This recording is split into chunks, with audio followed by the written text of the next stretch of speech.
niat mencari kerja malah berujung divonis hukum mati. Mary Jane Veloso, seorang gadis asal Filipina yang berusaha mencari nafkah sebagai tenaga kerja wanita. Mary Jane lahir di kota Cabanatuan, Filipina pada 10 Januari 1985. Mary Jane Veloso lahir dari keluarga yang kurang mampu di Neuva Ecija sebagai bungsu dari 5 bersaudara. Mary Jane Veloso sempat mengenyam pendidikan sekolah menengah atas hingga tahun pertamanya. Tidak menyelesaikan sekolah, Mary Jane Veloso kemudian menikah dan kemudian memiliki 2 orang anak. 2 anak dari Mary Jane Veloso diketahui bernama Mark Daniel Candelaria dan Mark Darren Candelaria.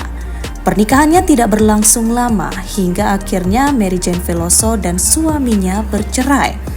Menurut pengacaranya di Indonesia yaitu Agus Salim, Mary Jane Veloso pernah bekerja di Dubai sebagai asisten rumah tangga.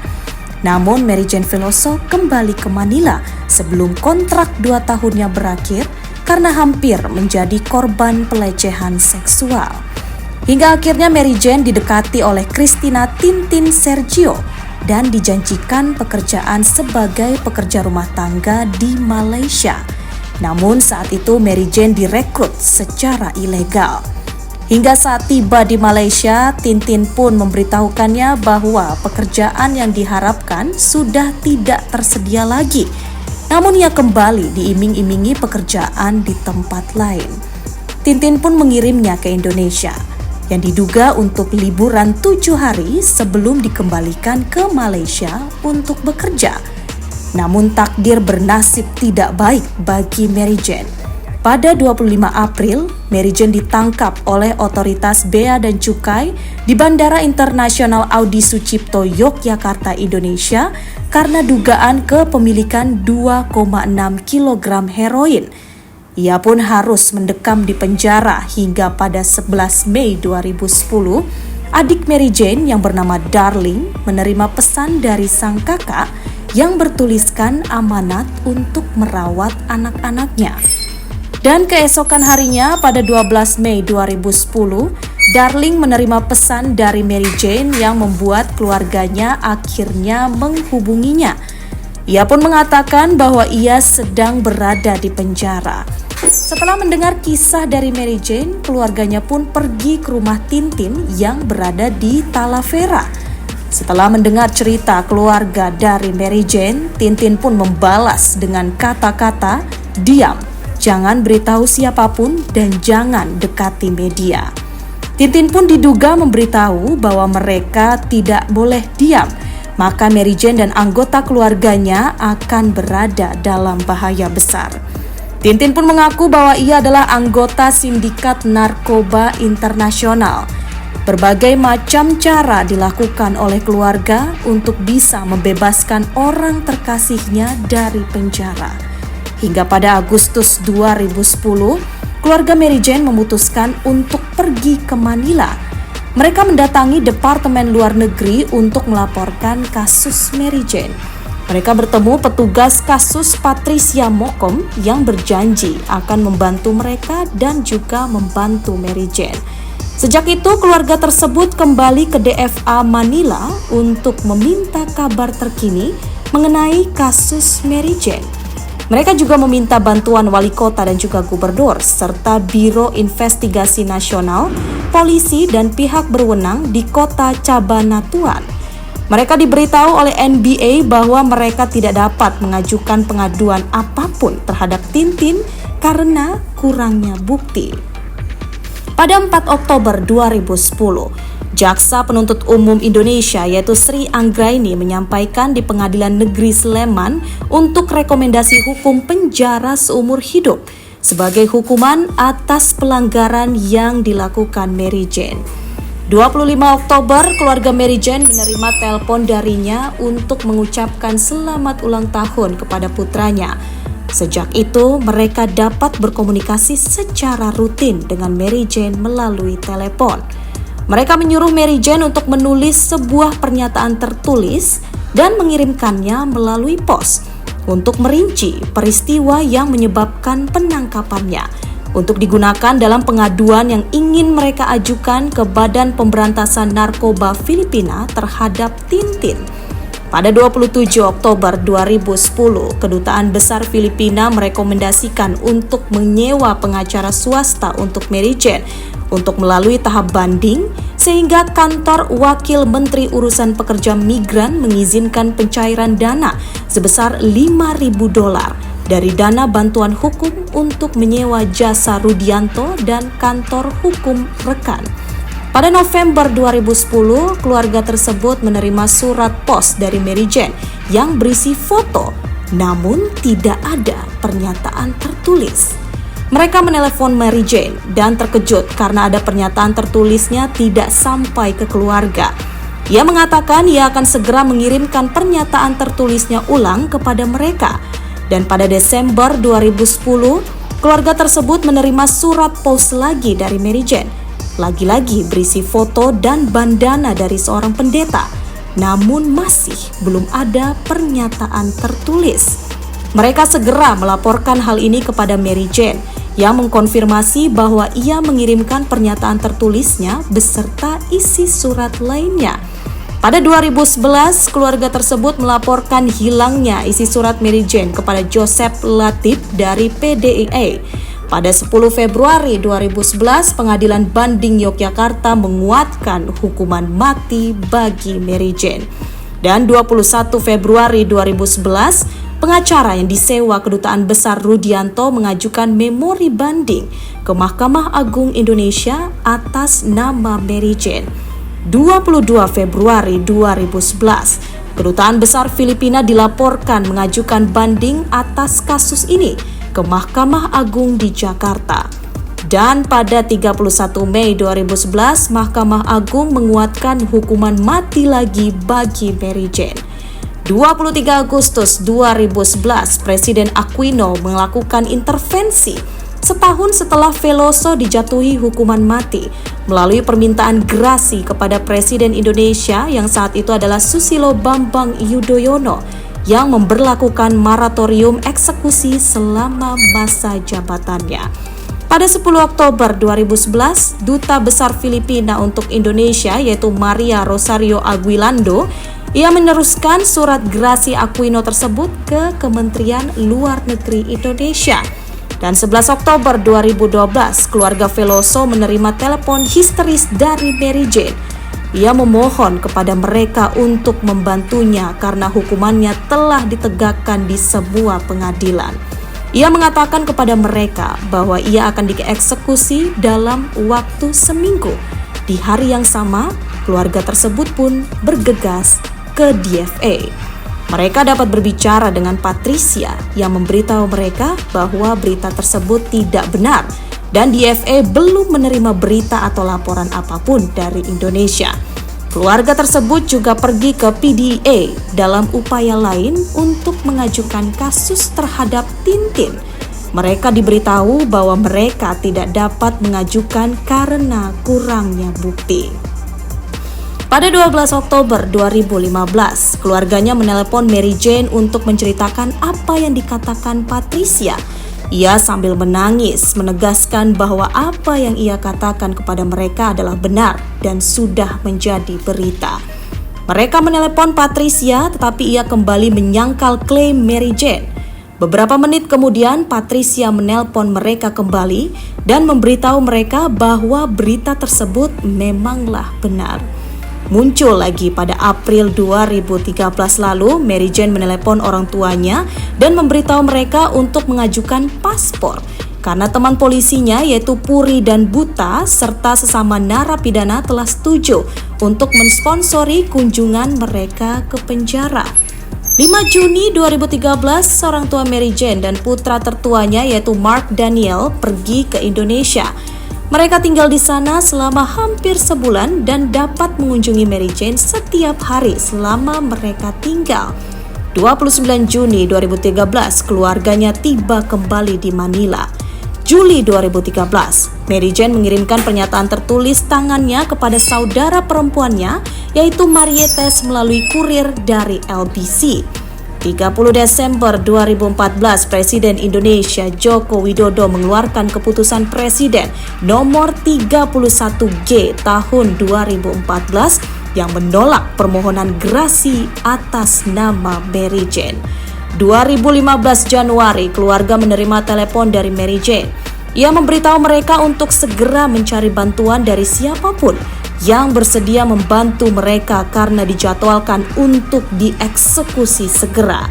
Marites menelepon DFA dan memberitahu bahwa Patricia telah digantikan oleh Violet Anceta sebagai petugas kasus untuk Mary Jane. Violet memberitahu mereka bahwa berita itu salah. 19 Januari 2015, pengacara Rudianto mengajukan permohonan peninjauan kembali pada kasus Mary Jane ke Pengadilan Negeri Sleman, Yogyakarta. 28 Januari 2015, Menteri Luar Negeri Albert Del Rosario menyerahkan surat kepada Menteri Luar Negeri Indonesia, yaitu Retno LP Marsudi, pada retret Menteri Luar Negeri Association of Southeast Asian Nation atau ASEAN di kota Kinabalu untuk meminta pihak berwenang Indonesia untuk memberikan waktu yang semestinya terhadap permohonan peninjauan kembali atas kasus Mary Jane.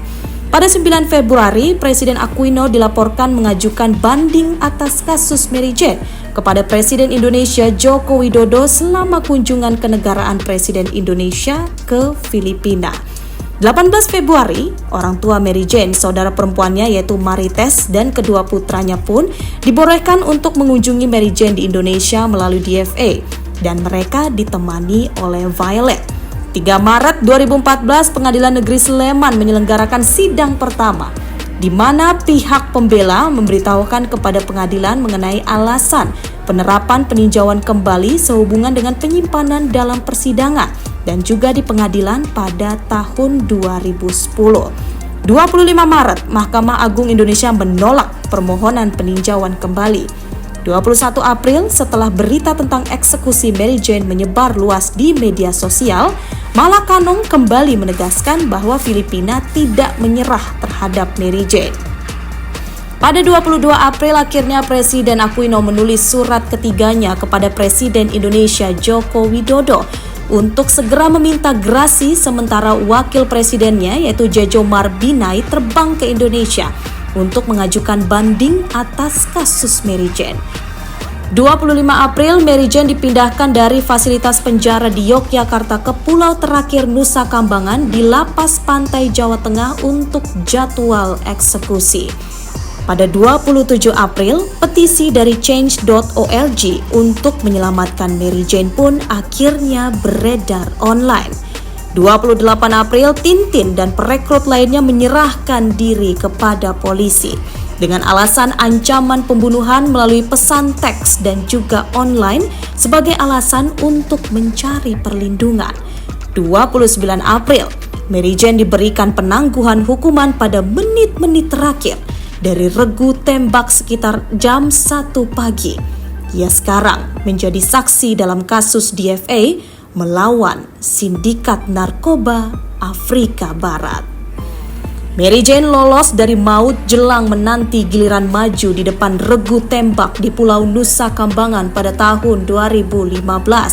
Dikisahkan, ibu dua anak itu ditempatkan di lapas kelas 2A Wirogunan, Yogyakarta hingga pada Jumat 24 April 2015 pukul 1:41 waktu Indonesia Barat, ia dipindahkan ke Nusa Kambangan, Cilacap, Jawa Tengah. Malam itu beberapa tahun yang lalu, lapas mendapatkan perintah untuk memindahkan Mary Jane ke Nusa Kambangan Jumat dini hari. Setelah mendapatkan perintah, pihak lapas langsung membangunkan Mary Jane yang tertidur lelap di lapas yang berada di pusat kota Yogyakarta itu. Ketika dibangunkan, Mary Jane tidak kaget dan tampak tenang. Perempuan itu juga sudah mengerti, ia dibangunkan untuk segera dipindahkan ke lokasi eksekusi mati.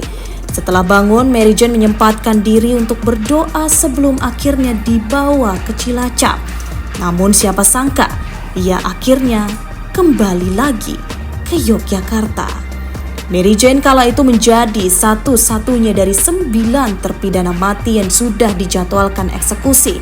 Instruksi dari Presiden turun pada detik-detik menjelang Mary Jane akan menghadap regu tembak. Alasannya, ibu dua anak asal Filipina itu masih dibutuhkan keterangannya karena perekrutnya. Kala itu penyelidikan dibutuhkan lebih lanjut atas andil keterlibatannya. Pihak Mary Jane juga sudah menempuh berbagai upaya hukum. Upaya hukum telah ditempuhnya sampai ditolaknya peninjauan kembali, kedua dan juga di detik-detik terakhir menjelang eksekusi, dan Presiden Jokowi pun menundanya. Sebelumnya, Presiden Filipina meminta langsung kepada Indonesia untuk menunda eksekusi terhadap perempuan yang kala itu masih berumur 30 tahun. Dan juga pada itu juga di kota Cambautan Cilacap, Mary Jane pun akhirnya bebas dari hukuman mati. Dengan perjuangan serta doa tiada akhir yang terus mengalir di sisi Mary Jane, setelah 15 tahun penuh tangis dan perjuangan, terpidana mati kasus narkoba asal Filipina, Mary Jane Veloso, akhirnya pulang ke negaranya.